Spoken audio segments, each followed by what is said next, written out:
Kung may sasabihin ka kay Jillian Ward, anong gusto mong sabihin? Nanonood yan, anong sabihin mo kay Jillian? Hi po.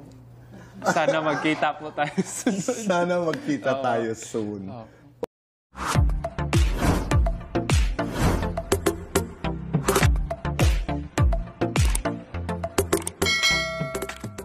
Anak ni Manny Pacquiao na si Eman Bacosa inamin sa publiko na may crush umano siya sa kapuso actress na si Jillian Ward.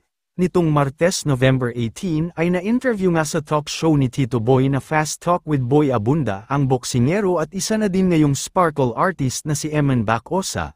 Sa naging interview sa kanya ni Tito Boy ay mas nakilala nga siya ng publiko kung saan ay matapang niyang sinagot ang iilang katanungan sa kanya nito.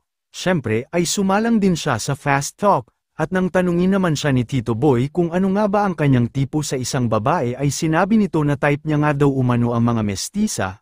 Tila nahihiya at kinikilig din itong inamin sa harap ng kamera na may crush siya sa kapuso actress na si Jillian Ward. Binigyan naman siya ng pagkakataon ni Tito Boy na magbigay ng mensahe para sa kanyang crush. Maikli pero nakakakilig naman ang naging mensahe nito kung saan ay sinabi niya na sana ay magkita sila soon. Agad namang nakarating kay Jillian Ward ang mensahe at nag-react pa ito ng heart react sa nasabing interview. Samantala, marami namang netizens ang kinilig sa ginawang pag-amin ni Eman kung saan ay pinagtatambal na nga sila ng mga ito. Hindi naman na kasi imposible ito lalo na at isa na ding sparkle artist si Eman Bacosa at hindi din malabong magkatagpo sila sa GMA.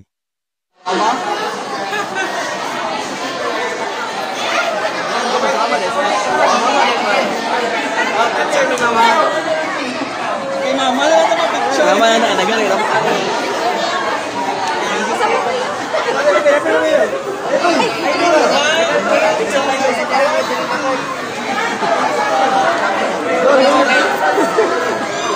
Alam ni sama guys.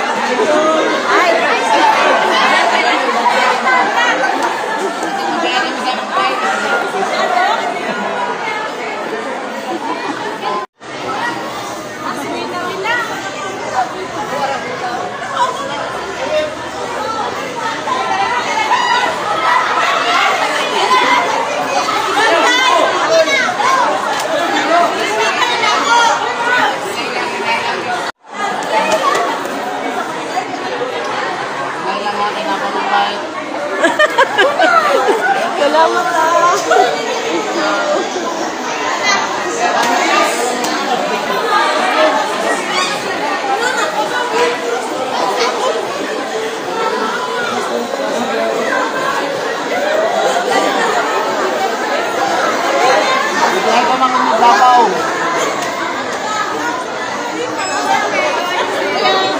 Palagi ang health palagi ha.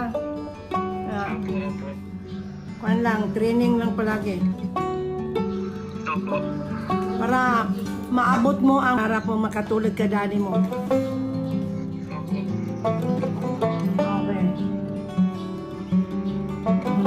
Okay lang ginawla ninyo. Ayun, salamat, salamat. I love you Tudong, I love you. Thank you po. God bless po. Okay. Hi guys! Dito na kami sa aming hotel room. Dito kami magstay for this weekend sa upcoming fight ko ngayon.